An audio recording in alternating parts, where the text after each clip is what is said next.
तुषार हार धरा शुभ्रवस्तावृता या वीणामुरविन्दमण्डितकरा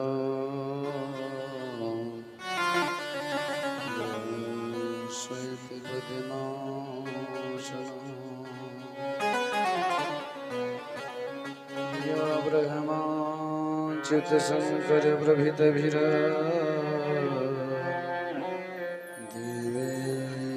सदा वन्दिता श्यामां भवतु सरस्वती भगवती निःशेषजाड्यापहा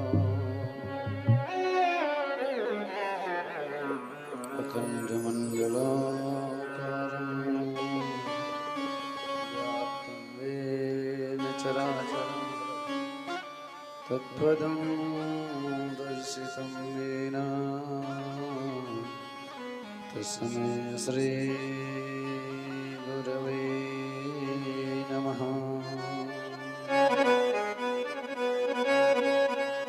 मनोजवं मारुततुल्यवेगं जितेन्द्रियं बुद्धिमतां वरिष्ठं वातात्मजं वानरयूथमुख्यं श्रीरामदूतं शरणं प्रपद्ये। माता रामो मतिपिता रामचन्द्रः स्वामी रामो मतसखा रामचन्द्रः सर्वस्वं मे रामचन्द्रो दयालुर्नान्यं जाने नैव जाने न जाने। ॐ ध्येयं सदा परिभवग्नमभीष्टदोहं तीर्थास्पदं शिवविरिञ्चिनतं शरण्यं प्रत्यार्तिहं प्रणतपालभवाब्धिपोतां वन्दे महापुरुषते चरणारविन्दं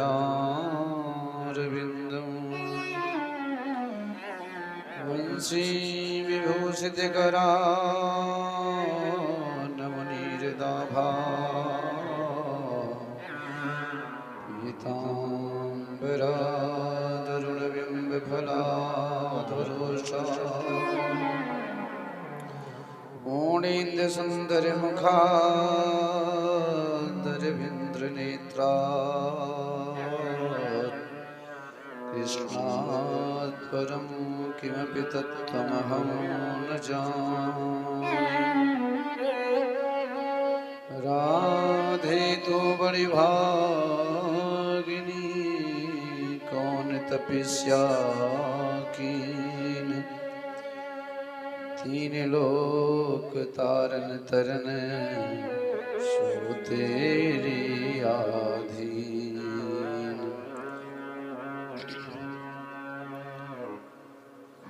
जय जय श्री राधा रमण श्री जय जय नवल किशोर जय गोपी चित चोर प्रभो श्री जय जय माखन चोर।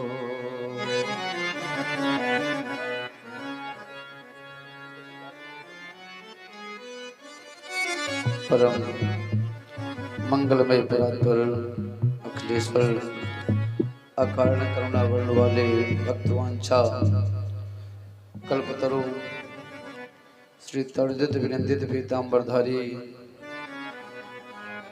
श्री बालकृष्ण लाल की वांगमयी प्रतिमूर्ति श्रीमद् भागवत महापुराण मेरे प्यारे श्रोता बंधुओं, मेरे प्यारे भगवत अनुरागियों, जब जन्म जन्मांतों का, कल्प कल्पांतों का, युग युगांतों का पुण्य पुंज उदित होता है, तब हम सब लोगों को ऐसा शुभ अवसर प्राप्त होता है कि गोविंद के मंगलमयी कथा का रसास्वादन कर पाएं। इसलिए जहाँ पर गोविंद की कथा हो, प्रभु की कथा हो, वहाँ पर समय निकालकर पहुँचने का प्रयास करना चाहिए। गृहस्थ जीवन में काम तो बहुत रहता है, धन कमाना, अच्छा मकान बनाना, बच्चों को अच्छे विद्यालय में शिक्षा दिलाना, ये सब भी करना जरूरी है। लेकिन उसी बीच में से कुछ समय परमात्मा के लिए जरूर निकालना चाहिए। परिवार के बीच में इतना प्रगाढ़ता से ममता मुक्त होकर के इतना ना उसमें फंस जाएं कि परमात्मा को ही भूल जाएं। कमल का पुष्प जल में रहता है, लेकिन एक बूंद भी जल कमल पुष्प के ऊपर नहीं ठहर सकता है। तो हम परिवार में रहें, परिवार धन कमाकर परिवार की सेवा करें, समाज में सुंदर, अच्छा, उत्तम सम्मान प्राप्त करें, वो तो सब ठीक है। लेकिन परिवार की जो ममता है उससे बाहर निकलना चाहिए। संत जन कहते हैं, न जग छोड़ो न हरि भूलो, न जग छोड़ो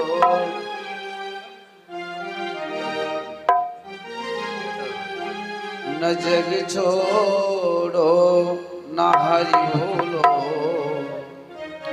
करम कर जिंदगानी में और रहो ऐसे तो दुनिया में, रहो ऐसे तो दुनिया में, कमल रहता जो पानी में, रहो ऐसे तो दुनिया में, कमल रहता जो पानी में। जिससे कमल पुष्प जल में रहता है, लेकिन एक बूंद भी जल कमल पुष्प के ऊपर ठहर नहीं सकता है, अंततोगत्वा नीचे ही गिर जाएगा जल में। ठीक उसी प्रकार गृहस्थ जीवन में रहकर खूब सेवा करना है परिवार का, माता पिता की सेवा, बच्चों को अच्छी शिक्षा दिलाना, ये सब जरूरी है। लेकिन उसी में से परमात्मा के लिए कुछ समय जरूर निकालें। परिवार की ममता में इतना ना फंस जाएं कि गोविंद को ही भूल जाएं। ऐसी जीवा को लेकर क्या किया जाए जो परमात्मा के नाम का भजन ही न करे, उनका स्मरण ही न करे। संत जन कहते हैं, अरे जरि जाए जिह्वा, जरि जाए जिह्वा, पापनी राम के बिना, जरि जाए जिह्वा पापनी राम के बिना, जरि जाए जिह्वा पापिनी राम के बिना, जल जाए जिह्वा पापिनी श्री राम के बिना। हे राम के बिना, घनश्याम के बिना, जल जाए जिह्वा पापिनी राम के बिना, जल जाए जिह्वा पापिनी श्री राम के बिना। श्री राधे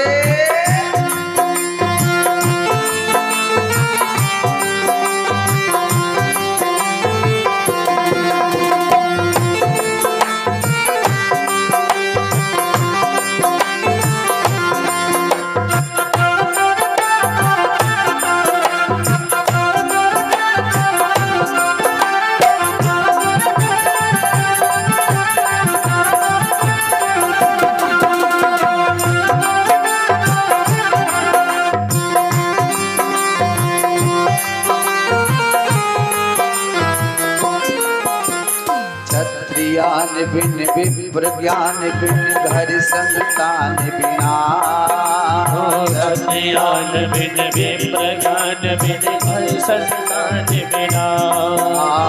देह प्राण बिन हाथ दान बिन भोजन मान बिना, देह प्राण बिन हाथ दान बिन भोजन मान बिना।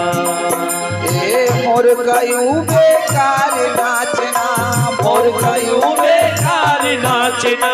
है घनश्याम बिना, जल जाए जिह्वा पापिनी राम के बिना, जल जाए जिह्वा पापिनी राम के बिना।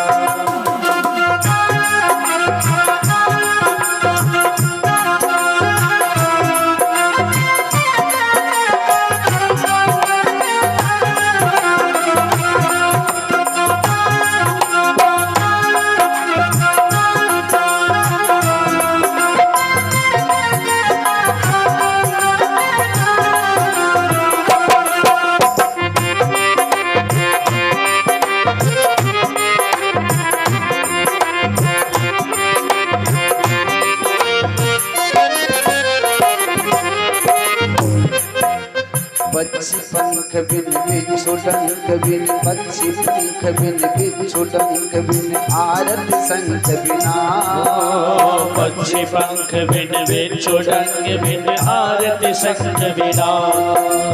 गणित अंक बिन कमल पंख बिन, निशामय अंक बिना, गणित अंक बिन कमल अंक बिन, निशामय अंक बिना। हे व्यर्थ भ्रमणी और चिंतन भाषणे, व्यर्थ भ्रमणी अच्छे काम बिना, जल जाए जिह्वा पापिनी राम के बिना, जल जाए जिह्वा पापिनी राम के बिना।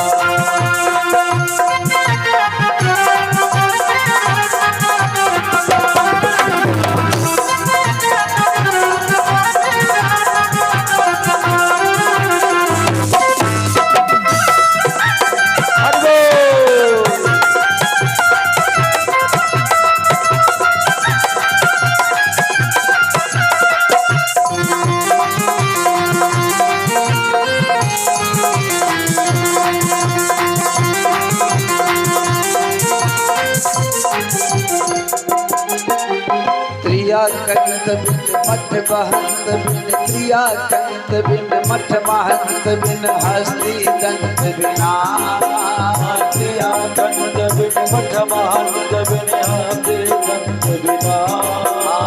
ग्राम पंच बिन ऋतु वसंत बिन, आदि अंत बिना, ग्राम पंच बिन ऋतु वसंत बिन, आदि अंत बिना। भजन बिना नर ऐसे जैसे, भजन बिना नर ऐसे जैसे, असुर काम बिना, जल जाए जिह्वा पापिनी राम के बिना, जल जाए जिह्वा पापिनी राम के बिना।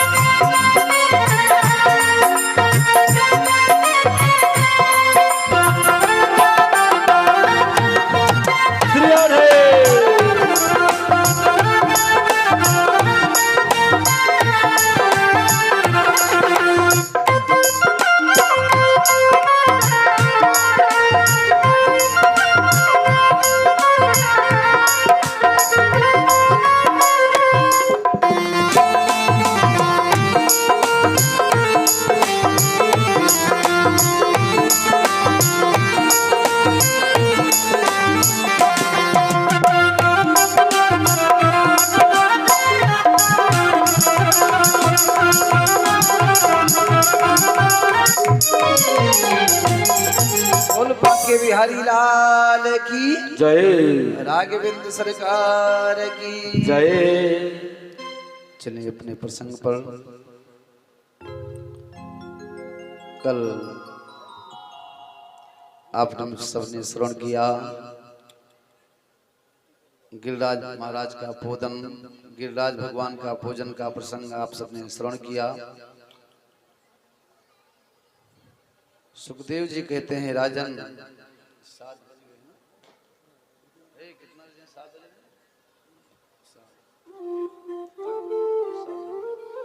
सुखदेव जी कहते हैं महाराज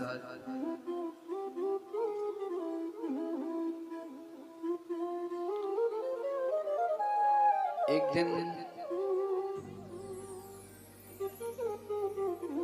कन्हैया ग्वाल वालों के साथ में गाय चराते हुए बहुत दूर निकल गए।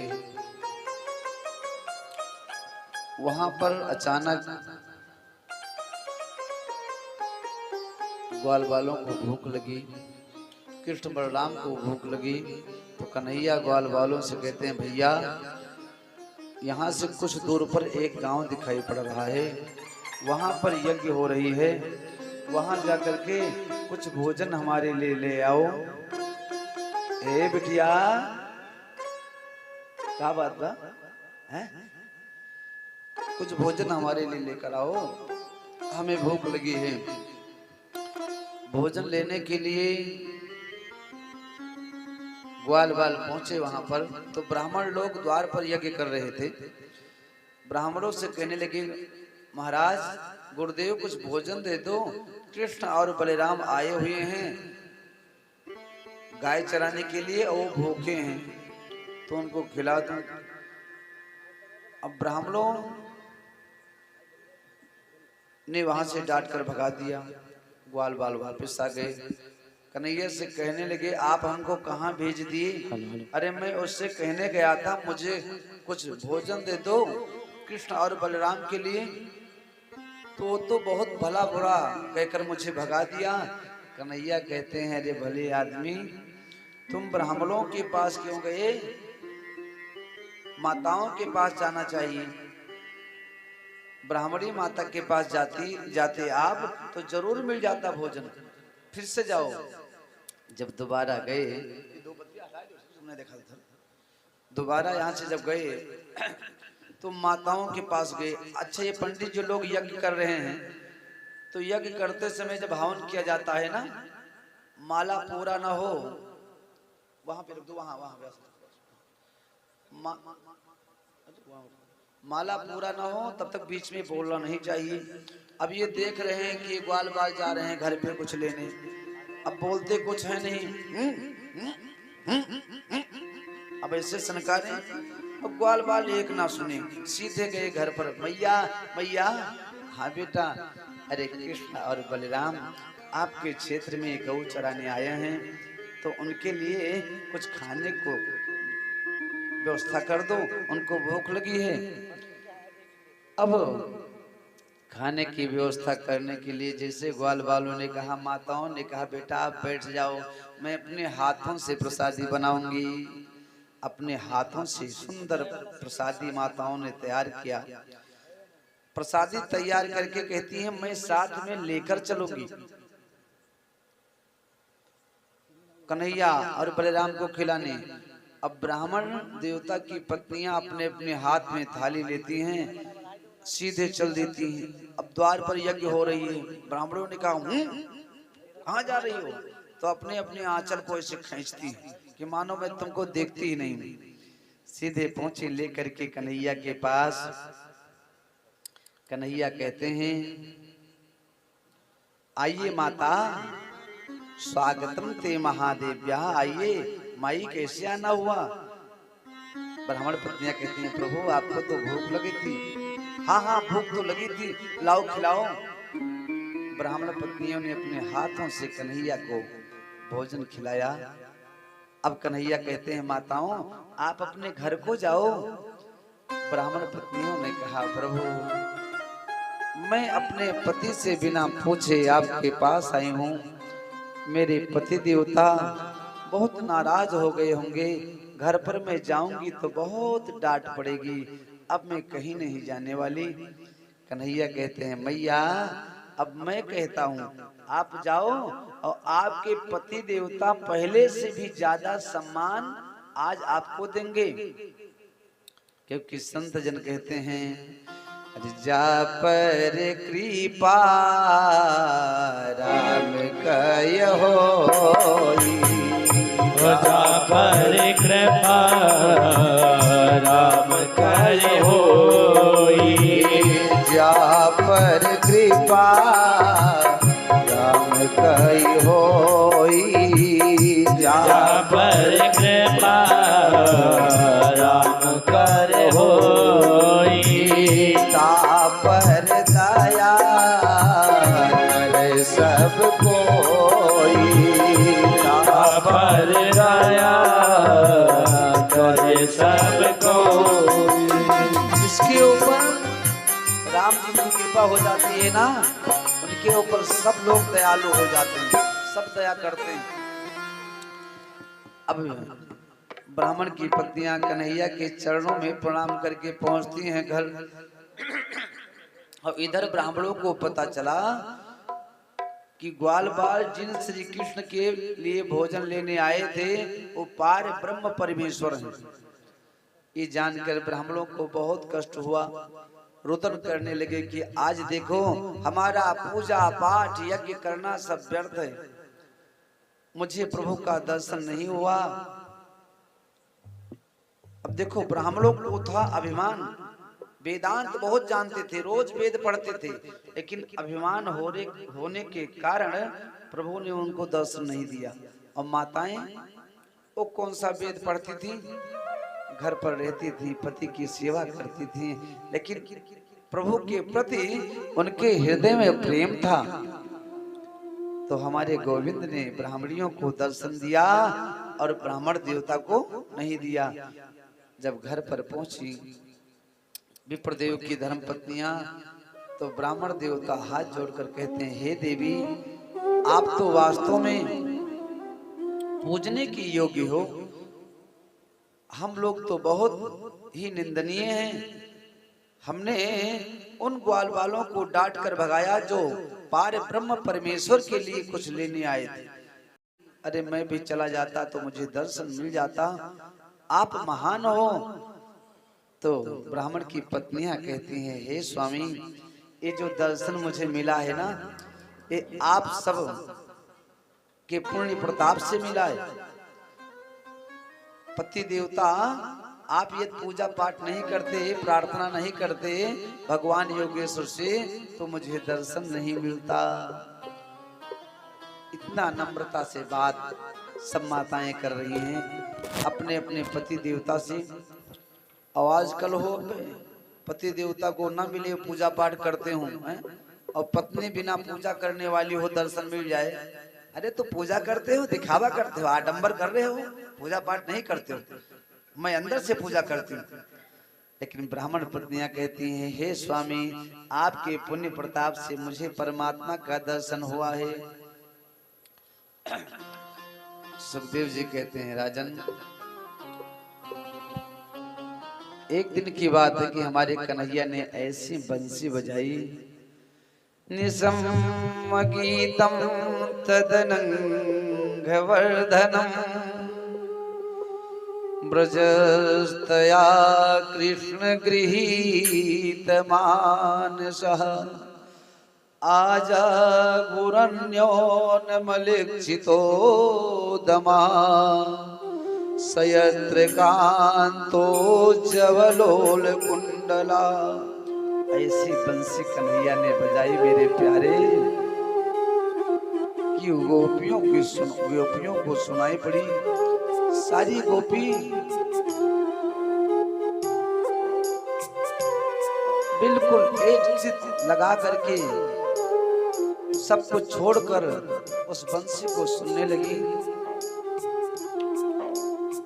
बंसी का श्रवण करने लगी। तो हुआ क्या कि जो गोपी गाय के दूध को निकाल रही थी ना, दुग्ध के पात्र को उसी स्थान पर रख दिया वहां से भगी। एक गोपी अपने पति देवता को भोजन करा रही थी। तो जैसे पति देवता ने कहा मुझे लाकर थोड़ा शक्कर दे दो, अब शक्कर के जगह पर नमक डाल दिया भोजन के पात्र में। बंसी की धुन को सुनकर सारी गोपियां अपनी शुद्ध बुद्ध सब भूल गईं। एक गोपी श्रृंगार कर रही थी, एक आंख में काजल लगाई, एक में लगाना भूल गई, वहां से भगी। एक गोपी अपने वस्त्र को पहन रही थी, लहंगा पहना और लहंगा पहनकर ही भगी। एक गोपी के पति देवता ने ले जाकर के उसको कमरे में बंद कर दिया, ताला लगा दिया, कहा आपको कहीं नहीं जाना है। उस गोपी ने अपने शरीर को ही छोड़ दिया। पति देवता से गोपी ने कहा कि आपको इस शरीर से प्रेम है ना, तो इस शरीर में मधु लगाकर आप प्रेम से चाटो, मैं तो यहाँ से चली। अच्छा, गोपी कौन है? रामा अवतार में जब राम जी आए दंडक वन में, तो वहां पर जो संत थे ना, उस संत लोग अपने मन में सोचने लगे कि ये जगत के पिता, जगत के प्रीतम जो हैं, ये यदि मेरे पति बनते, मुझे अवसर मिलता, तो मैं भी इनकी सेवा करता। और इधर जब वामन के रूप में राजा बलि के घर पर गए, तो वहां पर दैत्य कन्याओं ने देखा, तो सब सोचने लगी कि ये केशव, ये प्रभु मुझे मिलते हैं पति के रूप में, तो मैं इनकी सेवा करती, इनके साथ में राज करती। और जब समुद्र मंथन हो रहा था, भगवान कच्छप का रूप लेकर मंदराचल पर्वत के नीचे अपने पीठ को लगाए, तब जाकर समुद्र मंथन हुआ। तो वहां पर जो समुद्र में मछलियां थी ना, वो कहने लगी, प्रभु मुझे मिलते तो मैं इनके साथ में रासलीला करती। ये सब गोपी बन करके वहां पर उपस्थित होती है। गोपी का मतलब क्या होता है? गो माने इंद्री, पी माने पीना, गो भी इंद्रिय ही। कृष्ण रसम पिबत इत गोपी, जो अपने प्रत्येक इंद्रियों से कन्हैया के रस का पान करे, कृष्ण के रस का रसास्वादन करे, उसे कहते हैं गोपी। सारी गोपियां शरद पूर्णिमा की रात्रि है, कन्हैया के पास पहुंचती हैं। कन्हैया ने कहा, आओ देवियों, आपका स्वागत है। स्वागतम ते महाभागः प्रियम किम करवाणि वा ब्रजस्यानामयं कश्चित् ब्रोतागमन कारणम। अरे गोपियों, आओ, आपका स्वागत है। कैसे आना हुआ? यहाँ पर किस लिए आई हो? जंगल को देखने आई हो क्या? शरद पूर्णिमा की रात्रि में देखने आई हो, तो आप ये देख चुकी हो, तो आप वापस चली जाओ। क्योंकि एक पत्नी का धर्म होता है कि अपने पति का सेवा करें। पत्नी के लिए पति ही परमेश्वर के समान होते हैं। अब सारी गोपियां खड़ी हैं और अपने पांव के अंगूठे से पृथ्वी को खोद रही हैं और सोचती हैं कि देखो, पहले तो बंसी बजाकर मुझे बुला लिया, अब कहता है किस लिए आई हो। अच्छा देखो, परमात्मा पहले अपने पास बुलाते हैं भक्त को, जीव को, फिर देखते हैं ठोंक बजाकर कि ये पक्का भक्त है या अभी कुछ कसर है। जब पूर्ण रूप से विश्वास हो जाता है परमात्मा को, ये पक्का भक्त हो गया, फिर वो उस भक्त को छोड़ते नहीं। हमेशा उसको पास में रखते हैं। इधर गोपियां कहती हैं कि देखो आपने बंसी बजाई, आपके बंसी को सुनकर मैं यहाँ पर आई हूँ। तेरी बंसी की धुनी सुनकर, तेरी बंसी की धुनी सुनकर मैं परेशानी से आई हूँ। तेरी बंसी की धुन सुनकर मैं परेशानी से आई हूँ। तेरी बंसी की धुनी सुनकर मैं परेशानी से आई हूँ। तेरी मुरली की धुन सुनकर मैं परेशानी से आई हूँ। मैं परेशानी से आई हूँ। मैं परेशानी से आई हूँ। मैं परेशानी से आई हूँ।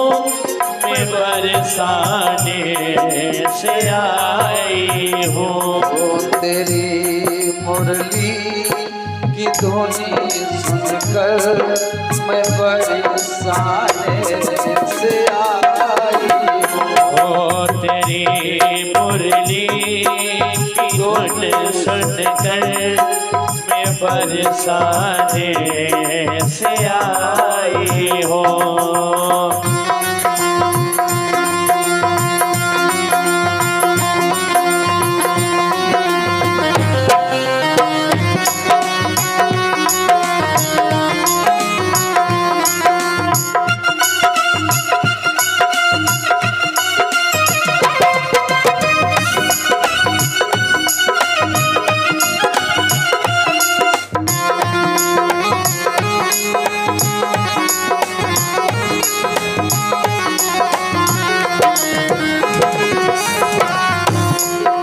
गोपियां कहती हैं प्रभु मैंने आपके विषय में कुछ सुना है।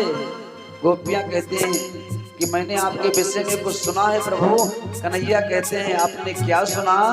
तो गोपियां कहती हैं सुना है श्याम मणि मोहन कि तुम माखन चुराते हो।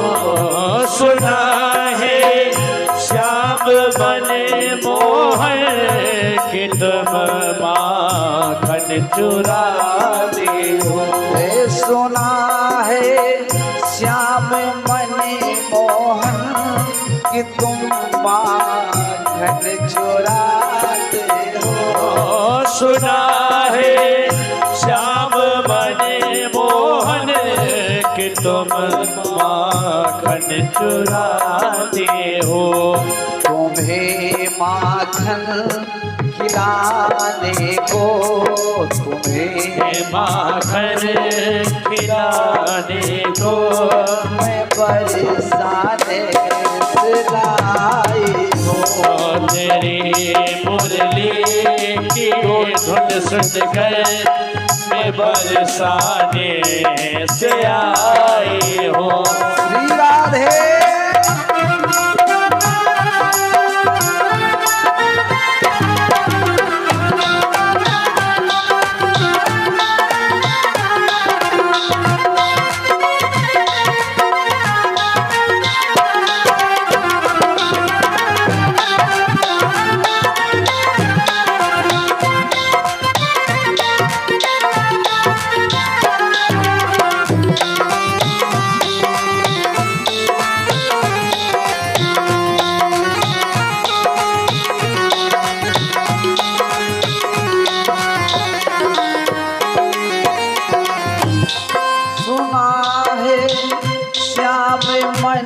मोहन कि तुम गैया चराते हो।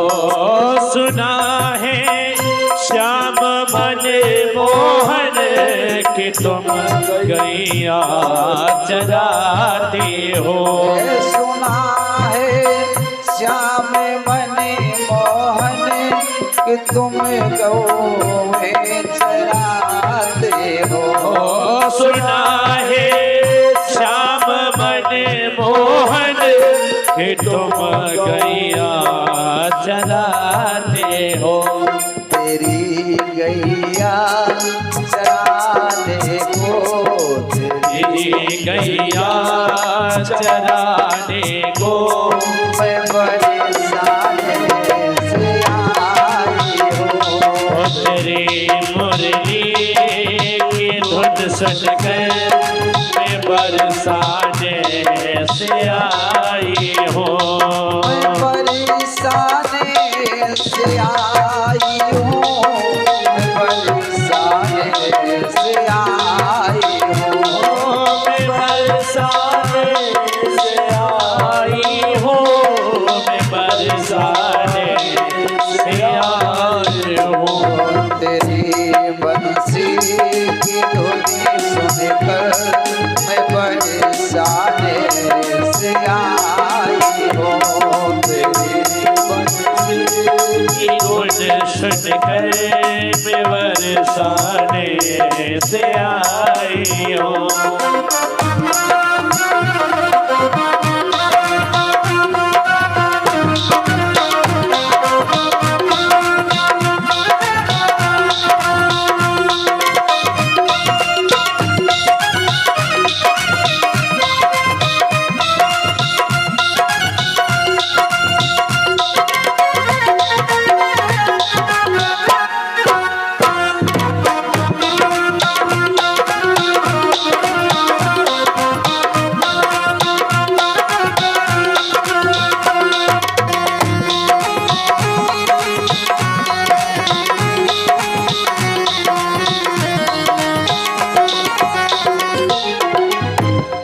कहती हैं कि मैं तेरी मुरली की धुन को सुनकर यहाँ पर आ गई हूँ। अब आप मुझसे कहते हो यहाँ से मैं वापस चली जाऊं, तो कन्हैया कहते हैं देवियों देखो, आपके लिए पति की सेवा ज्यादा उत्तम है, हमारे पास आना उतना उत्तम नहीं है। आप जाओ अपने पति की सेवा करो, क्योंकि पति व्रता जो नारी होती है ना, उनमें बड़ी शक्ति रहती है। कन्हैया कहते हैं एक पतिव्रता नारी थी, उसके दरवाजे पर एक माता काली का बहुत बड़ा मंदिर था। ध्यान से सुनना। अब उस मंदिर के सामने एक बहुत बड़ा हवन कुंड बना हुआ था। तो किसी पंडित जी ने आकर हवन कराया था। अग्नि देवता खूब प्रचंड थे। अब पतिव्रता जो नारी थी, उसके घर के सामने मंदिर था, वो बैठकर चावल बिचार रही थी। उसके पति देवता आकर उसके जंघे के ऊपर अपना सिर रखकर सो गए। और इधर उनका छोटा सा बच्चा था ना, छोटा सा बालक धीरे धीरे घुटमुन चलते हुए जाकर के घुटमुन चलते हुए जाकर के छोटा सा बालक हवन कुंड के समीप पहुंचा। हवन कुंड को देखने लगा और उसी में गिर गया। अब अग्नि देवता प्रचंड हैं, बालक हवन कुंड में गिर गया और पतिव्रता नारी देख रही है कि मैं कैसे अब जाऊं अपने बच्चे को उठाने। पति देवता मेरे सो रहे हैं, यदि इनको मैं जगा देती हूं तो मेरा पति व्रत धर्म नष्ट हो जाएगा। अब जब पति देवता की नींद खुली, वो उठे, तब तक वो पतिव्रता नारी दुख से इतना भयभीत हो गई कि वो पसीने से लथपथ हो गई और दौड़ी दौड़ी पहुंची हवन कुंड के पास कि मेरे पुत्र का क्या होगा। वो तो जल गया होगा, लेकिन वहां पर जब पहुंची तब क्या देख रही हैं कि अग्नि देवता तो प्रचंड है मेरे प्यारे, लेकिन तो उसमें वो जो छोटा सा बालक था ना, वो हंस रहा था, खेल रहा था। तो कन्हैया कहते हैं ये है पतिव्रत धर्म की शक्ति। तो देखो गोपियों, आप सब जाओ अपने अपने पति देवता की सेवा करो, क्योंकि शास्त्र कहता है गुरु सेवा, देव सेवा, विप्र सेवादिकम चयत स्वामिना पाद सेवायाम कलाम नारहन षोडशी। एक तरफ गुरु ब्राह्मण देवता की सेवा की जाए और दूसरे तरफ अपने पति परमेश्वर की सेवा की जाए। तो पति देवता की सेवा के 16वें अंश के बराबर भी देवता गुरु ब्राह्मण की सेवा नहीं होती है। पति ही पत्नी के लिए सर्वोपरि होते हैं। गोपियों ने कहा ओहो, ये जो आप दृष्टांत सुनाते हो ना, ऐसे दृष्टांत हमें बहुत आते हैं। कन्हैया कहते हैं बहुत आते हैं। हाँ हाँ तो सुनाओ ना। अब गोपी कहती है सुनो, एक पतिव्रता नारी थी, वो अपने पति की पूजा नित्य प्रतिदिन करती थी। एक दिन क्या हुआ, पति देवता को कुछ धन की आवश्यकता पड़ी, तो धन लेने के लिए उनको परदेश जाना पड़ा। तो कहने लगे अब मैं परदेश जा रहा हूं, मुझे जाना ही पड़ेगा। तो पत्नी कहती है लेकिन मैं पूजा किसकी करूंगी, बिना मैं पति की पूजा किए भोजन नहीं करती हूँ, जल नहीं पीती हूँ। तो पति देवता ने क्या किया, अपने स्वरूप की एक पत्थर की मूर्ति बनवा दिया और कहा कि इसी की पूजा करो। अब पत्नी पत्थर रूपी पति की पूजा कर रही है, पत्थर के रूप में पति खड़े हैं, उनकी पूजा कर रही है। पति देवता परदेश गए, 1 साल के बाद में वो परदेश से घर आई और तब तक उनकी पत्नी घर से बाहर नहीं निकली, दरवाजा भीतर से बंद था। और पत्नी मूर्ति रूपी पति की पूजा भीतर कर रही है। पति देवता जो असली पति थे वो द्वार पर खड़े हैं, दरवाजा पीट रहे हैं। तो गोपियां कहती हैं अब आप ही बताओ कि उसके असली पति जब आ गए द्वार पर, दरवाजा बजा रहे हैं, ठोक रहे हैं, तब उस पतिव्रता नारी को अपनी मूर्ति रूपी पति की पूजा करनी चाहिए या असली पति के लिए आकर दरवाजा खोलना चाहिए। कन्हैया ने कहा रे देवियों, तो बावरी हो गई है क्या? अरे जब असली पति आ गए तब मूर्ति रूपी पति की पूजा क्यों कर रही है? उसको तो दरवाजा खोलना चाहिए, अपने असली पति की पूजा करनी चाहिए। गोपियों ने कहा अरे कन्हैया, मुझे मिल गया जवाब। जब मेरे असली पति मेरे सामने खड़े हैं तब मैं मूर्ति रूपी पति की पूजा क्यों करूं? मीरा से सब लोगों ने कहा कि देखो मीरा, आपका राणा परिवार में विवाह हुआ है, इतना सुंदर परिवार है, राणा परिवार इतना सुंदर परिवार है, फिर भी आप क्यों नहीं जाती हो? तो मीरा ने कहा कि ऐसे बर को क्यों बरे, जो जन्मे और मर जाए, और बर बरिए श्री राघवेंद्र को, जैसे छोड़ी लो अमर हुई जाए। ऐसे बर को मैं क्यों बरूं जो मुझे बार बार वैधव्य होना पड़े, बार बार मरना पड़े। मैं तो कन्हैया को अपना पति मान चुकी हूँ। जाके सिर मोर मुकुट मेरो पति सोई, मेरो तो गिरधर गोपाल दूसरो न कोई। मीरा जी ने सखियों से कहा सुनो कि आओ मेरी सखियों, मेरे मेहंदी लगा दो, मेहंदी लगा दो, मुझे ऐसे सजा दो, अरे मुझे श्याम सुंदर की दुल्हन बना दो, मुझे श्याम सुंदर की दुल्हन बना दो। आओ मेरी सखियां मुझे मेहंदी लगा दो, मेहंदी लगा दो, मुझे ऐसे सजा दो।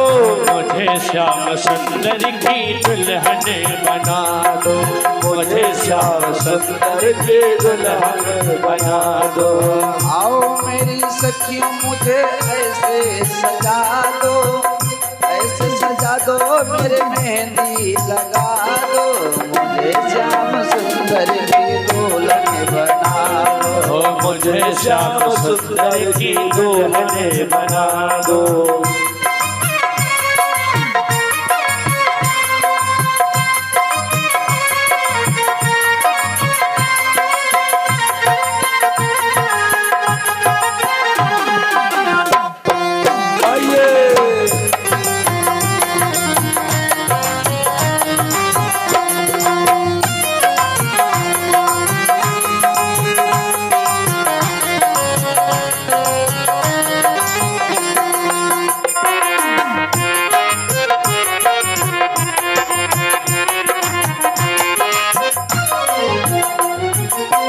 सत्संग में मेरी बात चलाई, ओ सत्संग में मेरी बात चलाई, सतगुरु ने मेरी कीनी सगाई, ओ सतगुरु ने मेरी कीनी सगाई, सत्संग में मेरी बात चलाई, ओ सत्संग में मेरी बात चलाई, सतगुरु ने मेरी कीनी सगाई, ओ सतगुरु ने मेरी कीनी सगाई। उनको बुला के हथलेवा करा दो, उनको बुला के हथलेवा तो करा दो, मुझे श्याम सुंदर की दुल्हन बना दो, मुझे श्याम सुंदर की दुल्हन बना दो। आओ मेरी सखियां मुझे मेहंदी लगा दो, मेहंदी लगा दो, मुझे ऐसी सजा दो, मुझे श्याम सुंदर की दुल्हन बना दो, मुझे श्याम सुंदर की दुल्हन बना दो।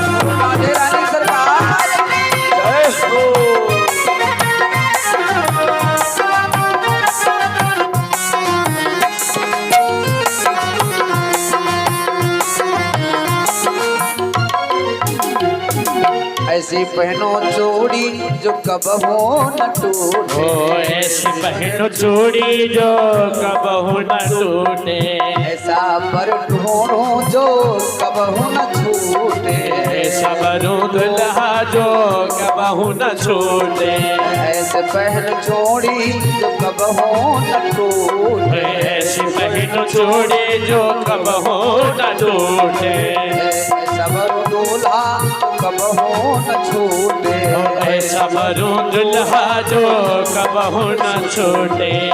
अटल सुहाग की बिंदिया लगा दो, अटल सुहाग की बिंदिया लगा दो, मुझे श्याम सुंदर की दुल्हन बना दो, मुझे श्याम सुंदर की दुल्हन बना दो।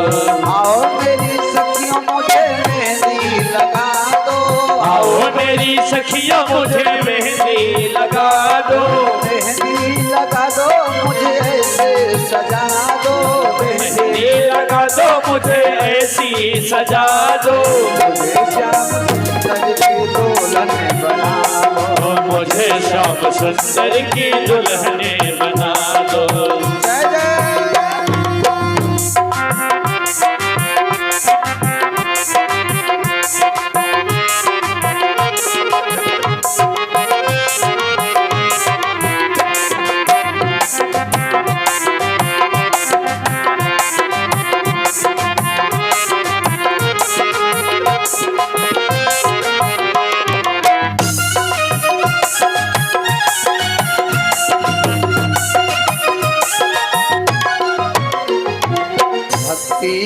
सुरमा मैं आंखों में लगाऊंगी, भक्ति का सुरमा में आँख में लगाओगे, दुनिया से नाता तोड़ा उनकी हो जाऊंगी, दुनिया से नाता तोड़े उनकी हो जाओगे।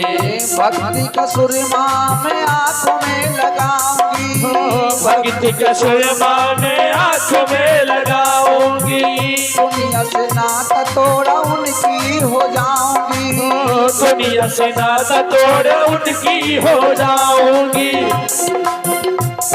सतगुरु को हे हो सतगुरु को बुला के मेरा फेरा तो करवा दो, सतगुरु बुला के मेरा फेरा तो करा दो, मुझे श्याम सुंदर की दुल्हन बना दो, मुझे श्याम सुंदर की दुल्हन बना दो।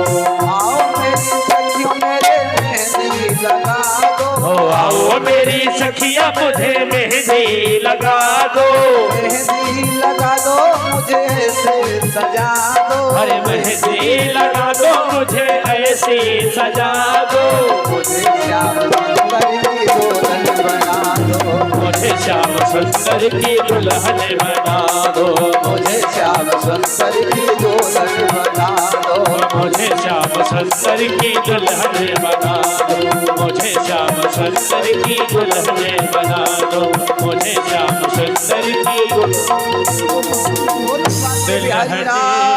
की जय। अच्छा, मीरा बचपन से ही कन्हैया से प्रेम करती थी। मीरा के बाबा का नाम था दादू। एक बार दादू जी की तबीयत खराब हो गई थी, तो दादू जी ने कहा, बेटी आप जाकर के कन्हैया का भोग लगा दो। तो दूध कटोरे में डालकर मीरा भोग लगाने गई, तो वहां बैठ गई। मीरा ने सोचा कि कन्हैया प्रकट होकर दूध पिएंगे। अब उसको क्या पता था कि तुलसा दल डालकर जल घुमाओ लेकर चले आओ। पूरा दिन बैठी रही। जब सायंकालीन का समय आया तो हमारे प्रभु प्रकट हो गए। प्रकट होकर अपने हाथों में उस दुग्ध के पात्र को लेकर ग्रहण किए। और जब मीरा प्रभु को प्रसाद पवाकर वहां से चली दूध पिला करके, तो पात्र को खाली लेकर गई। अच्छा, दादू जी की तबीयत उस समय खराब चल रही थी, तो वहां पर कुछ संत उनको देखने आए थे। तो दादू जी ने कहा, बेटी आपने भगवान का भोग लगाया? मीरा ने कहा, हाँ। तो ऐसा करो, भोग प्रसादी लेकर आओ, सबको दे दो। मीरा ने कहा, बाबा वो तो सब कन्हैया जी पा गए, पी लिए। दादू कहते हैं, तेरा दिमाग खराब हो गया, झूठ बोलती है, झूठ बोल रही है। अब वहां पर जितने लोग बैठे थे सब हंसने लगे। सोचे कि ये छोटी सी बच्ची है, ये दूध को स्वयं पी गई होगी, झूठ बोल रही होगी। मीरा ने कहा, बाबा मैं सच कहती हूँ, भगवान कन्हैया प्रकट होकर अपने हाथों से दुग्ध के पात्र को उठाकर दुग्ध का पान किए हैं बाबा। लेकिन मीरा की बात एक ना सुनी गई। दादू ने कहा, तू झूठ बोलती है। मीरा ने कहा, नहीं बाबा मैं सच कहती हूँ। तो क्या दोबारा तो पिलाकर दिखाएगी भगवान को दूध? हाँ हाँ बाबा, दूध लेकर आओ, मैं कहती हूँ भगवान प्रकट होकर दुग्ध का पान करेंगे। मीरा लेकर पहुंची, कटोरे में दूध शक्कर का घोल मिलाकर कन्हैया के पास। पीछे पीछे सारे संत मीरा का उपहास उड़ा रहे हैं कि ये झूठ बोल रही है। उनके पीछे दादू जी। और मीरा कहती है, ओ गिरधारी गोपाल, ओ गिरधारी गोपाल, कटोरा में भर लाई संत पिता महापरिजन लाई। हे कन्हाई सारो समाज मेरो उपहास करेगो गिरधारी गोपाल। मंदिर में मेरी रुचि राखी, लखी न काहू ने यह झांकी। तुझ बिन यह विनीत मीरा को, अरे साखी कौन भरेगो गिरधारी गोपाल। प्रथम पात्र में शेष न छोड़ा, अब क्यों पीने से मुख मोड़ा। हे कन्हाई सारो समाज, अरे मेरो उपहास करेगो गिरधारी गोपाल। हे गिरधारी गोपाल। मीरा रोने लगी, और जब रोने लगी भगवान प्रकट नहीं हुए, तो वहां पर जो साथ में दादू जी के संत जन गए थे ना, वो हंसने लगे, मीरा का उपहास उड़ाने लगे कि आपकी ये जो पौत्री है ना, ये झूठ बोल रही है। लेकिन मेरे प्यारे, कभी किसी के ऊपर हंसना नहीं चाहिए। सुर कहा कि काह बखाने, गोविंद की गति गोविंद जाने। परमात्मा की लीला परमात्मा के सिवा और कौन जान सकता है। जब सब मीरा के ऊपर हंसने लगे तो क्या हुआ मेरे प्यारे, कि हिले राजमहल डुले खम्भ श्री मंदिर के। हिले राजमहल डुले खम्भ श्री मंदिर के, खुले दिव्य दर्शन के सब ही के द्वारे हैं। और दर्शक विनीत भव्य भाव में भुलाए गए, ऐसे अकुलाए गए पीत पटवारे हैं। और एक ही नख पर गोवर्धन धारो जिन्हें, सो चारि भुज मीरा के प्रेम में पसारो है। भगवान प्रकट हो गए चार भुजा से परिपूर्ण होकर के, कि दो भुज से पैसे भरा, अरे लीन्यो पात्र उठाए। और दो भुज से नंदलाल जो रही रहो जगाए। आहा, हमारे कन्हैया प्रकट हो गए। दो हाथों से दूध के पात्र को ले लिए, दो हाथों से मीरा जी मूर्छित अवस्था में पड़ी थी ना, तो उनके मुख को धुलने लगे। अब संत लोग तो बाहर आ गए थे, दादू जी मंदिर के भीतर थे। सारा दृश्य दादू जी ने देखा, दौड़कर बाहर पहुंचे, संतों से कहते हैं सुनो, मेरी पौत्री का उपहास उड़ा रहे थे ना आप लोग, तो जाकर देखो जोगी भोगी तपसी ज्ञानी त्यागी, और आज विधाता के सृष्टि में दादू जी बड़भागी। आज मैं धन्य हो गया, मेरी पौत्री आज परमात्मा को प्रकट करके दिखा दिया। उसी दिन से दादू जी ने कहा, बेटी आज से कन्हैया का भोग आपको ही लगाना होगा। कि भक्ति भावना हृदय में भर के, अरे आए मीरा बाई, जिसने मेरी जन्म जन्म की पूजा सफल बनाई। उसी दिन से दादू मीरा को सौंप दिए कि कन्हैया का भोग आपको ही लगाना है। तो मीरा तो बचपन से ही कन्हैया की दीवानी थी। तो गोपियां कहती हैं कि मेरे असली पति मेरे सामने खड़े हैं, तब मैं मूर्ति रूपी पति की पूजा क्यों करूं, जो बीच में मेरा साथ छोड़ दें। मुझे तो आपका पूजन करना है, आपको पति मानना है। कन्हैया ने देखा कि सच्ची भक्ति लेकर आई हैं, अब इनमें जो है तनिक भी कसर नहीं है। तो जितनी गोपियां थी ना, उतने कन्हैया उतने रूप में प्रकट हो गए, गोपियों के साथ में नृत्य करने लगे। तो गोपियों को थोड़ा अभिमान हो गया,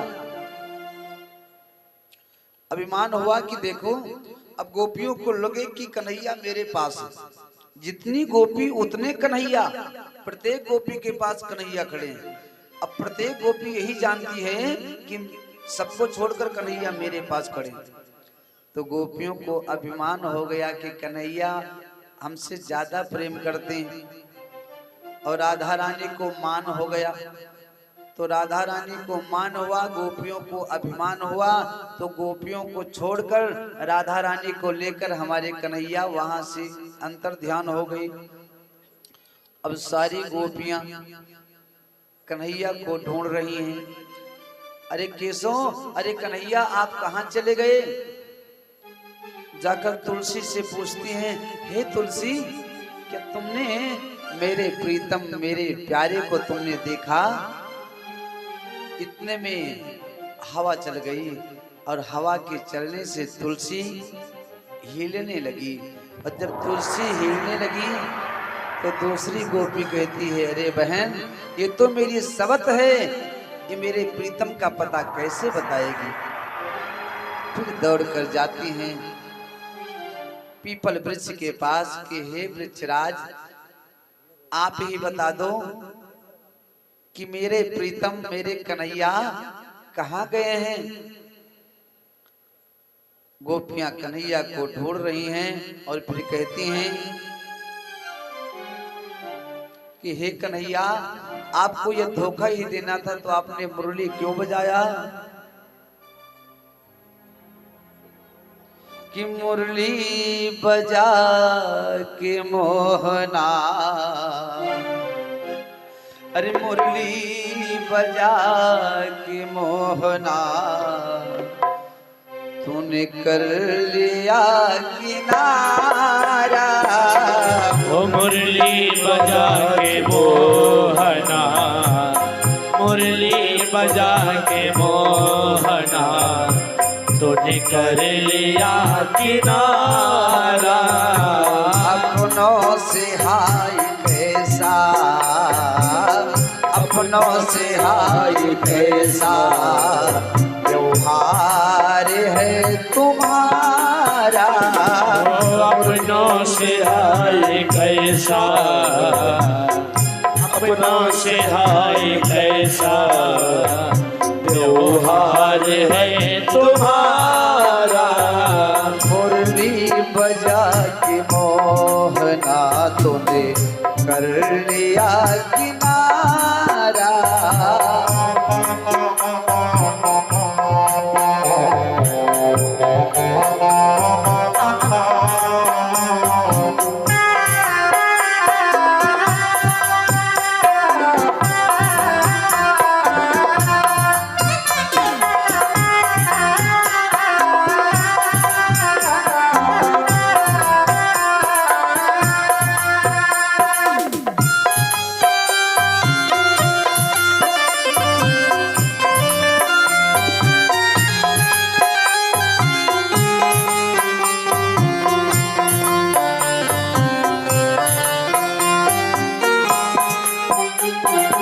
मधुबन तुम ही बताओ, कान्हा किधर गए हैं?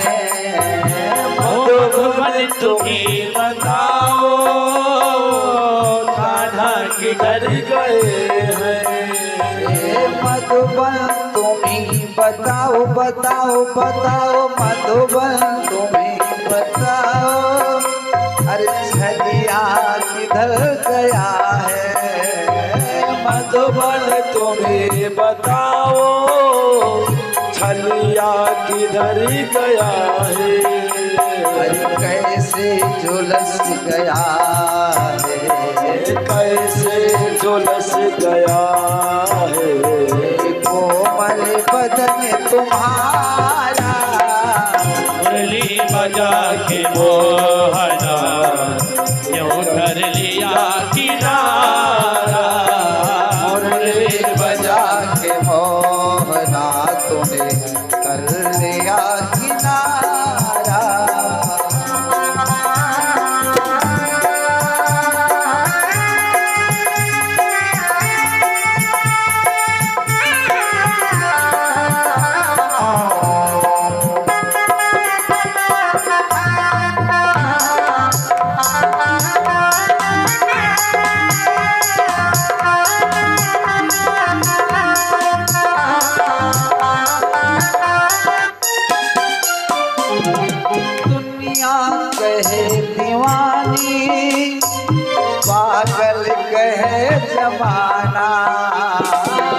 दुनिया कहे दीवानी, पागल कहे जमाना।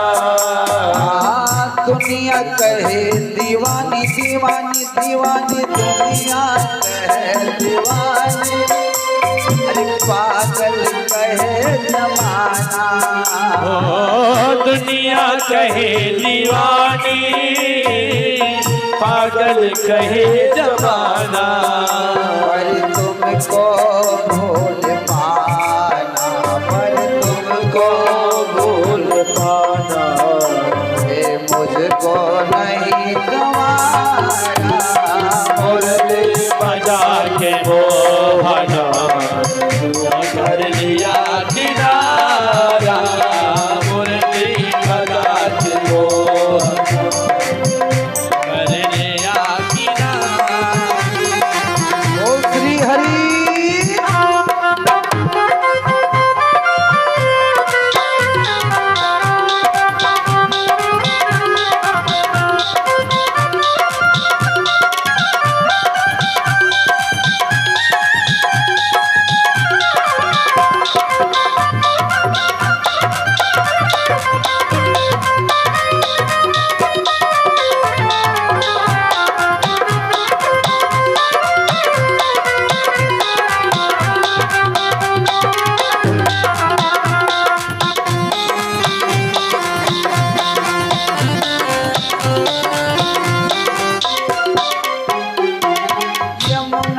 तुम्हें बताओ कान्हा किधर गए हैं। ओ यमुना तुम्हीं बताओ कान्हा किधर गए हैं। यमुना तुम्हें बताओ बताओ बताओ, यमुना तुम्हें बताओ ओ छलिया किधर गया है। यमुना तुम्हीं बताओ छलिया किधर गया है।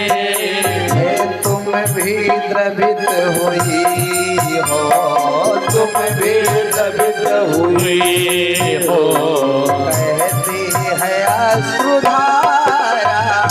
मुरली बजा के मोहना क्यों कर लिया किनारा। जय जय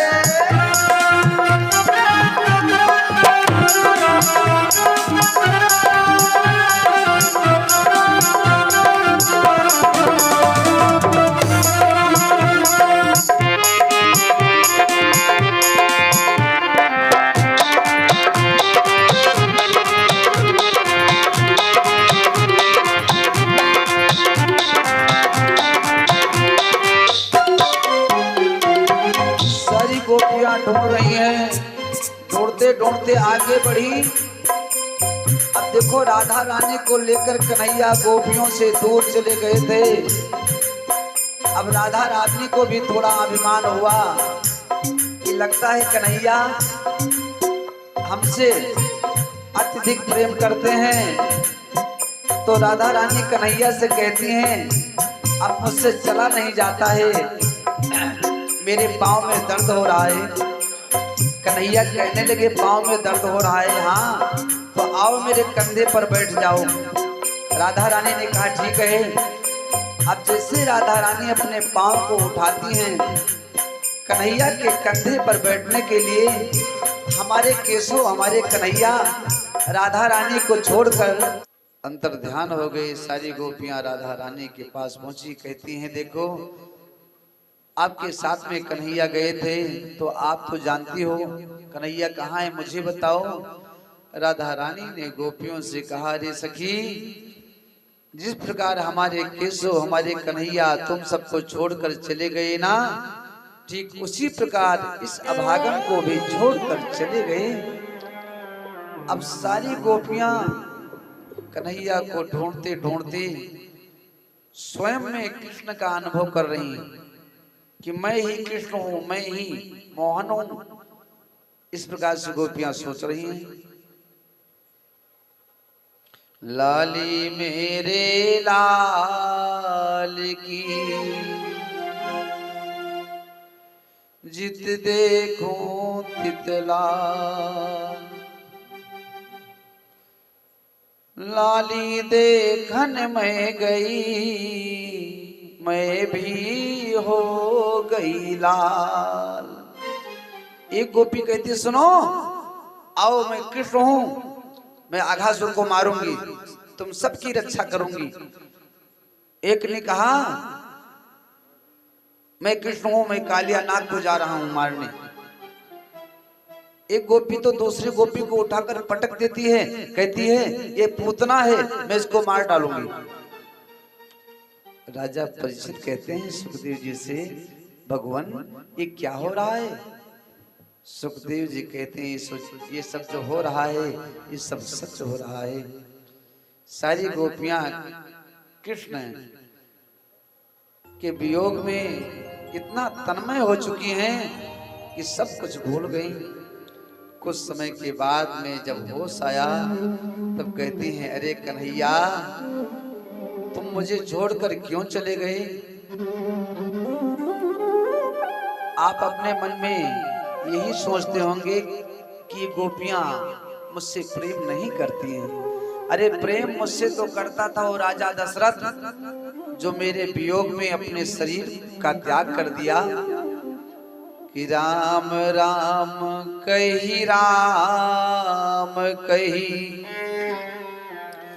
राम राम कही राम, तनु परिहरि रघुबर बिरहा, राव गयो सुरधाम। तुम यही कहते होंगे अपने मन में कि मेरा सबसे सच्चा भक्त, सबसे सच्चा प्रेमी तो था राजा दशरथ जो मेरे वियोग में अपने शरीर का त्याग कर दिया। तो क्या आपसे राजा दशरथ प्रेम करते थे और सीता जी आपसे प्रेम नहीं करती थी? जब हनुमान जी लंका से घूमकर राम के पास आए, सीता जी का पता लगाकर राम जी के पास हनुमंत लाल जी पहुंचे तो राम जी ने कहा रोते हुए कि अरे हनुमान, मेरी सीता तो मेरे बिना नहीं रह पाई होगी, वो तो मर गई होगी।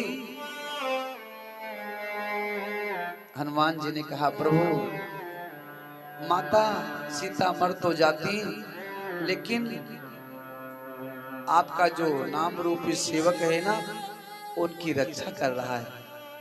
हनुमान जी ने कहा नाम पाहरो दिवस पुनि, ध्यान तुम्हारे कपाट, लोचन निज पद जंत्रित, तो प्राण जाहि के ही बाट। जब सीता जी के अंदर से प्राण निकलने लगता है तो नाम पाहरो दिवस पुनि, आपका नाम रूपी जो पहरेदार है ना वो निकलने नहीं देता है।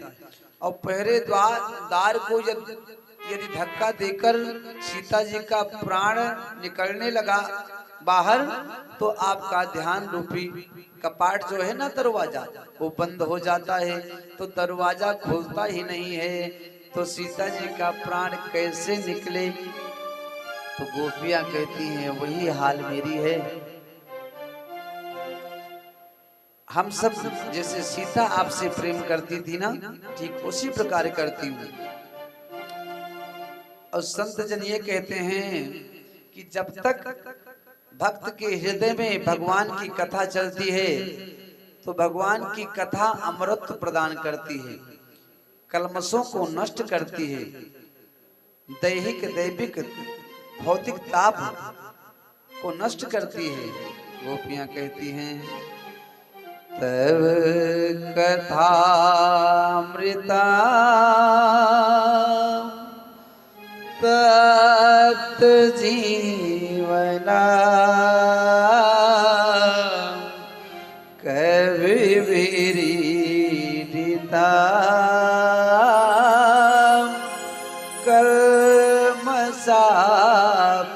मंगलापहं श्रवण मंगलाम श्रीमदाततम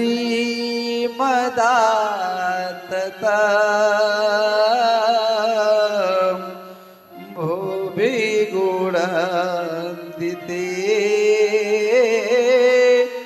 भूरिदा जना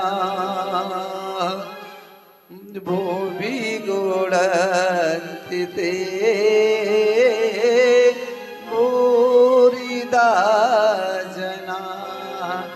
हे प्रभु, हे मेरे प्रीतम, हे कन्हैया, संत जन कहते हैं कि आपकी कथा कलमशों को नष्ट करती है, अमृत प्रदान करती है।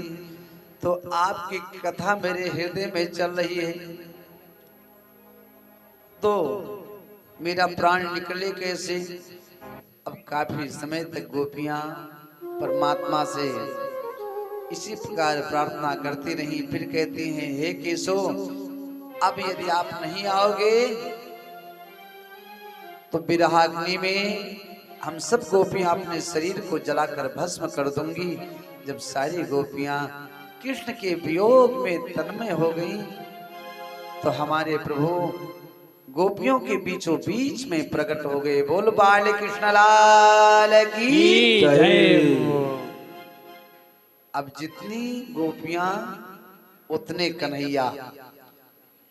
अब समस्त गोपियों के साथ में रास करने लगे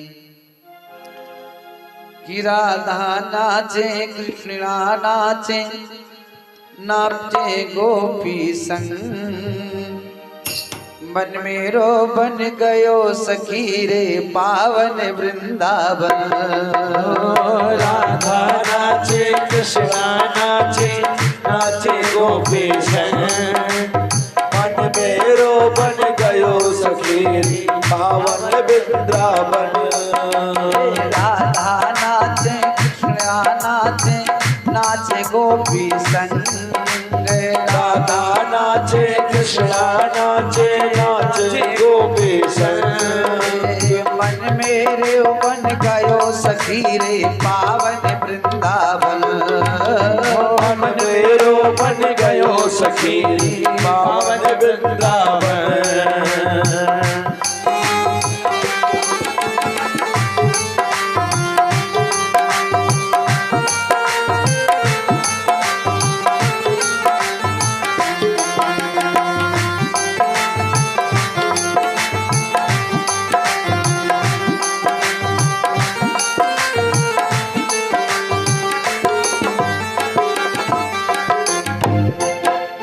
सूरज नाचे चंदा नाचे, नाचे तारागण।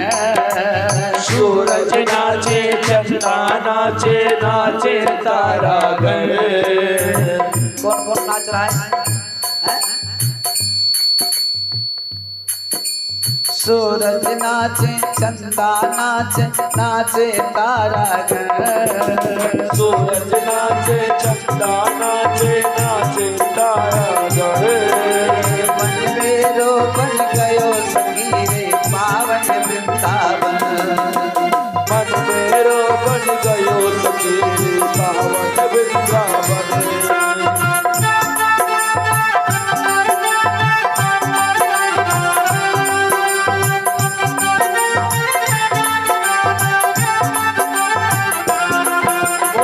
रानी सरकार की जय हो।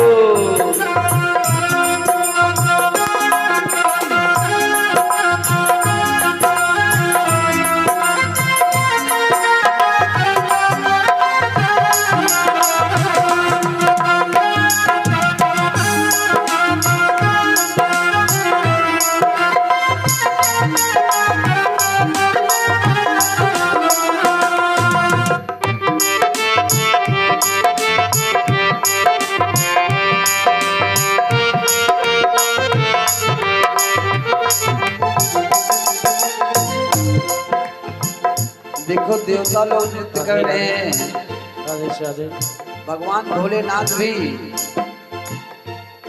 पहुंच गए नृत्य करने के लिए वहां पर। तो पहले अंदर प्रवेश नहीं मिला उनको। भोले बाबा से सब कहने लगे कि आपको भीतर जाना है तो स्त्री के रूप में जाना होगा। तो हमारे भोले बाबा लहंगा भरिया पहनकर, सुंदर बालों में जोड़ा लगा करके, बिंदी लगा करके, ओठों में लाली लगा करके पहुंच गए रासलीला में गोपी के रूप में। तभी से हमारे भोले बाबा का एक नाम हुआ गोपेश्वर नाथ। बोलो गोपेश्वर भगवान की जय। अब देखो सारे देवता नृत्य कर रहे हैं, तो हम सब कम से कम ताली तो बजाए ही भाई, हैं? अपना अपना हाथ सब लोग खोले, ताली बजाते हुए सब लोग बोलेंगे। गंगा नाचे यमुना नाचे, नाचे सरयू संग। गंगा नाचे यमुना नाचे, नाचे सरयू संग। गंगा नाचे यमुना नाचे, नाचे सरयू संग।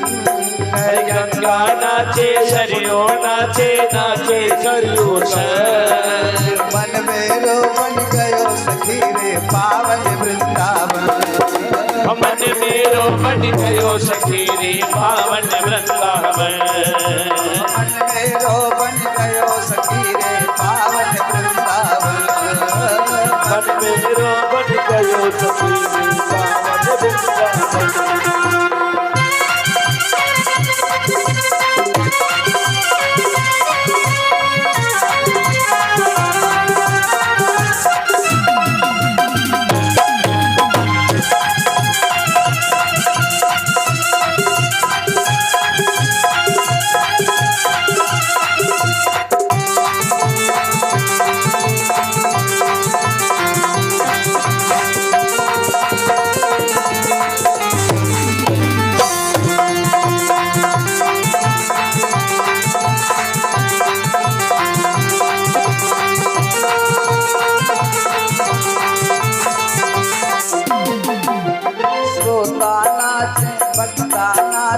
नाचे यादो जी संग।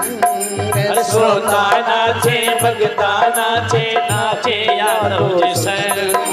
श्रोता नाचे भगता नाचे, नाचे राजेश जी संग। श्रोता नाचे भगता नाचे, नाचे राजेश। मन मेरो बन गयो सखी रे पावन वृंदावन।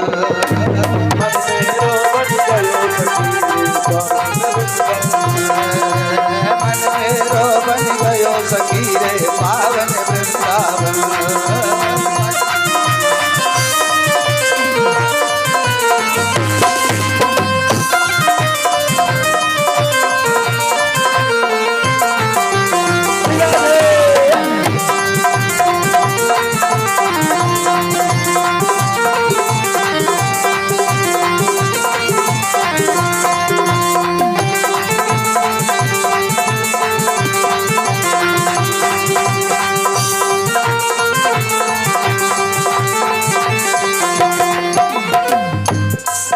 राधे रानी सरकार की जय हो।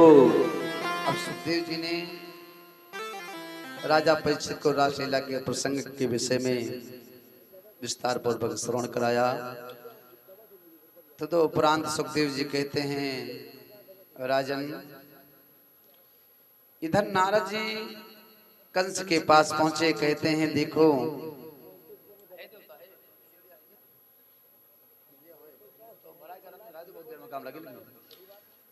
जो जन्म लिया था क्या हुआ, उसकी मृत्यु हो गई। कंस ने कहा, मुनिवर मैं जितने अपने दैत्यों को भेजता हूं ना, यहां से तो जाता है लेकिन वापस नहीं आता है, सब मार डाले जाते हैं। अब समझ में नहीं आता है मैं करूं क्या। नारद जी कहते हैं देखो, धनुष यज्ञ के उत्सव के उपलक्ष्य में आप अक्रूर जी को भेजकर कृष्ण और बलिराम को यहीं पर बुला लो, तो यहाँ पर वो दो लोग रहेंगे और आपके अनेकों दैत्य यहाँ रहेंगे, तो सब मिल करके एक साथ में उनको मार डालेंगे। अब देखो कंस, मैं तो जा रहा हूं, आपके हाथों के द्वारा मैं परसों कृष्ण और बलराम को मरा देखना चाहता हूँ, बस। अब इतना कहकर नारद जी चले आए कि अक्रूर जी को भेज कर कृष्ण बलराम को बुलवा लीजिए। और इधर आकर के कन्हैया से कहते हैं कि अरे प्रभु, कंस के पाप का घड़ा जो था ना, कंस का पाप का घड़ा अभी भरा नहीं क्या? कन्हैया कहते हैं बस थोड़ा बाकी है। नारद जी कहते हैं मैं थोड़ा बहुत नहीं सुनने आया हूँ, बस मैं आपके हाथों के द्वारा परसों कंस को मरा देखना चाहता हूँ।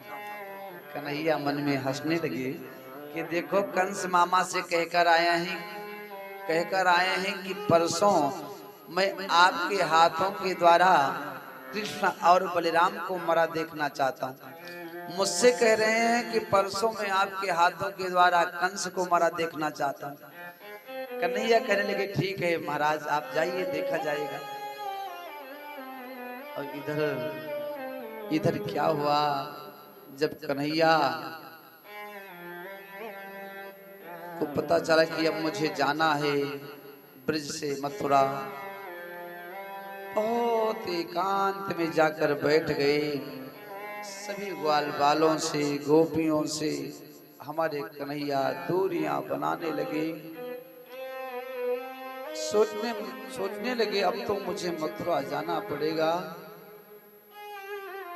मैं कैसे इन ग्वाल बालों के बिना, इन गोपियों के बिना, 9 लाख गाइयां, नंद बाबा,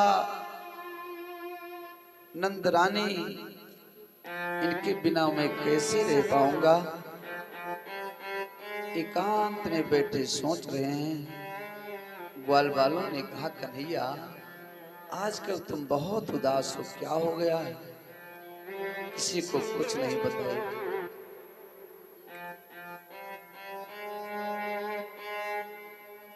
ग्वाल बाल कहते हैं कन्हैया कुछ तो बताओ, आखिर आपकी उदासी का कारण क्या है?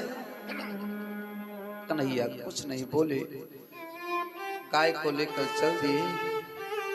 जब घर के नजदीक पहुंचे तो गोपियां जैसे कन्हैया का रोज स्वागत करती थी ना, छत के ऊपर से पुष्पों की वर्षा करती थी, आज भी पुष्पों को लेकर कन्हैया के ऊपर फेंक रही हैं, स्वागत कर रही हैं। लेकिन कन्हैया ऊपर नहीं देखे।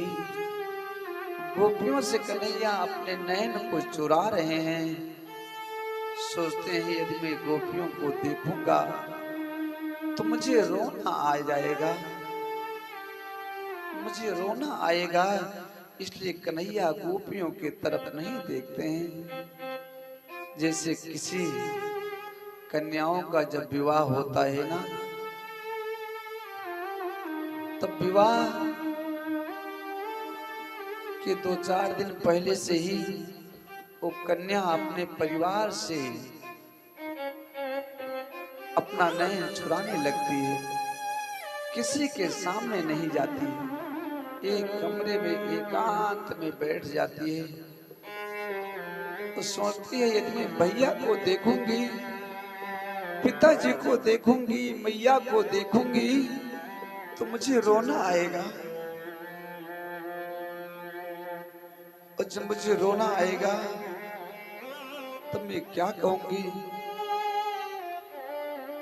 जिन गायों को, जिन बछड़ों को मैंने खिला पिला कर बड़ा किया, जिन पुष्पों को लगाकर मैंने हरा भरा किया, ये सब छूट जाएंगे, मेरे साथ में एक भी नहीं जाएंगे। ये बड़ी सुंदर कन्या है, स्वभाव अच्छा है, तो मेरे प्यारे उसके विवाह के होने पर जब विदाई होने लगती है ना, तो पिता का कलेजा फट जाता है, सब रोने लगते हैं। अच्छी बिटिया है तो टोला पड़ोसी भी रोते हैं, और अच्छी बिटिया है तो जितने नात बात, जितने हित मित्र होते हैं ना, सब रोते हैं कि देखो आज ये बिटिया मुझे छोड़कर जा रही है। भाई जब अपने बहन को गोदी में उठा करके पालकी में बिठाता है ना, विदा करता है, बहन रोती है, कहती है भैया आप मुझे परिवार से अलग कर रहे हो। उस समय भाई से रहा नहीं जाता है मेरे प्यारे, वो भी चिल्ला कर रोने लगता है। किसी ने कहा भैया आप क्यों रो रहे हो, आप तो हमेशा इस बहन को रुलाते थे। भाई ने कहा मैं हमेशा इस बहन को रुलाता था, अपनी बहन को कष्ट देता था, लेकिन ये मेरी जो बहन है ना, ये मुझे कभी नहीं रुलाती थी। कभी कभी मुझसे गलती हो जाती थी ना, तो मेरे बहन को लगता था कि पिताजी डांटेंगे, तो मेरे तरफ से पिताजी से लड़ जाती थी। तो जैसे कन्या विवाह के समय अपने नयन को, अपने नेत्र को, अपने आंखों को परिवार से चुराती है ना, ठीक उसी प्रकार हमारे कन्हैया आज सबसे नयन चुरा रहे हैं। इधर अक्रूर जी को कंस ने भेजा, गच्छन्नन्द्र ब्रजम तत्र सुतायानक दुंदभे आसाते बिहाने न रथम माने में चरम। मेरे रथ के द्वारा जाओ, कृष्ण बलराम को लेकर आओ। अक्रूर जी आए, कन्हैया से मिले।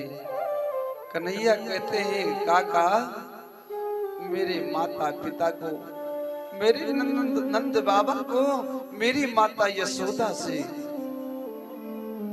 ये मत बताना कि मैं कृष्ण बलराम को लेने आया हूं। नहीं, उनको बिना रोए ना रहा नहीं जाएगा। कन्हैया आज सब गोपियों से, सारे ग्वाल वालों से दूर जाकर एकांत में कमरे में लेट गए। अब देखो कन्हैया ने अक्रूर जी से कहा इस बात को किसी से मत बताना, लेकिन क्या हुआ राम जाने, कहीं से बात का पता ग्वाल बालों को चल गया, गोपियों को चल गया। सब दौड़े दौड़े पहुंचे नंद बाबा के घर। नंद बाबा के घर गए, गोपियां ग्वाल बालों से कहती हैं जाकर कन्हैया को समझाओ, आखिर वो हम सबको छोड़कर क्यों जाना चाहता है, क्या हो गया है, हमसे सबसे कोई गलती हो गई हो ना, जाने अनजाने में, तो जाकर उस कन्हैया से कह दो कि मेरी गलती को क्षमा कर दे। माता यशोदा ने देखा मेरे घर पर बड़ी भीड़ है, क्या हो गया, ये क्या चल रहा है।